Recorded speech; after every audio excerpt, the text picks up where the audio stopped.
Hello. So I got a couple of questions.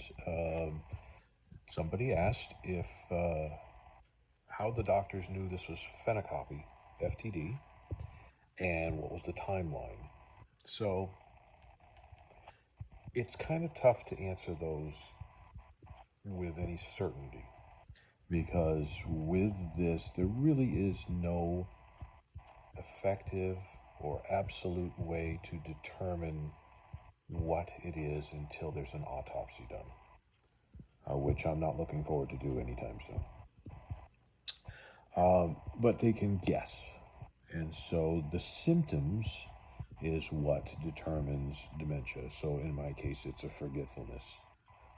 Which reminds me, by the way, I haven't said my numbers in a while, my memory numbers, which is 28104479106, my long-term memory numbers. All right, so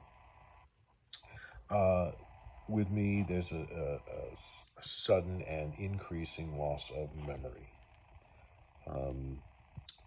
Which is a red flag. And this isn't not just regular forgetfulness. This is like forgetting the names of things that you use commonly several times a day, people, places, things, that sort of thing, or forgetting to wash my hair or whatever when I'm in the shower. So one of the first things they did is they did a battery of tests. One of them was a rather long psychiatric type test, which tested different areas of the brain's ability to function.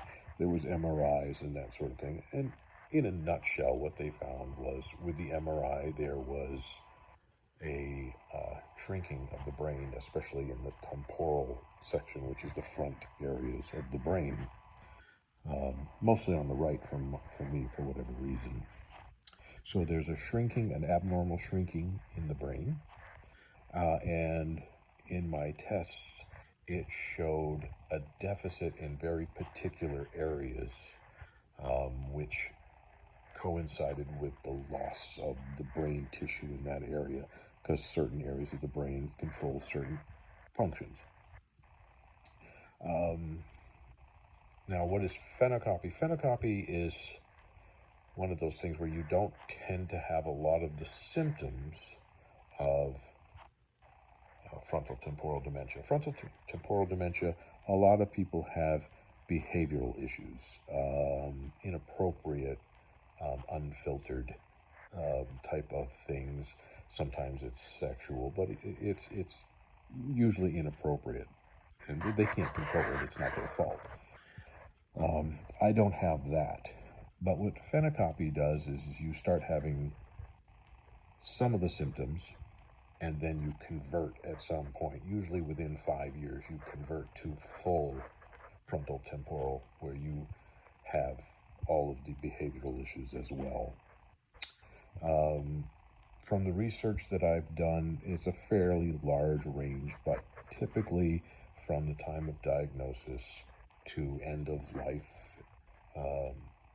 it's about between 5 and 8 years. Now, that's not saying that I'm going to be gone in 5 to 8 years. Some people live longer, some people don't. It probably depends a lot on age and physical health and everything prior to this happening. So there's that answer. What was the other one he asked? What are my symptoms? He wanted to know what my symptoms were. And my symptoms, like I was saying, is it's mostly forgetfulness. I will start making. My wife is a big tea drinker.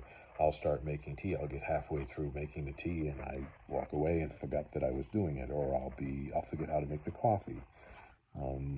So mostly it's forgetfulness. There is some personality changes my wife has described. And the anxiety, I've never been an anxious person. Suddenly I'm a very, very anxious person. I have to take medications for it now to keep myself level. Otherwise, I feel very overwhelmed, especially when crowds or that sort of thing. There's a lot of stimulation. Get overwhelmed very easily. So I hope that answers some of the questions. And if you have any other things you would like to know, please let me know. And like and hit the comment bar below. Thank you.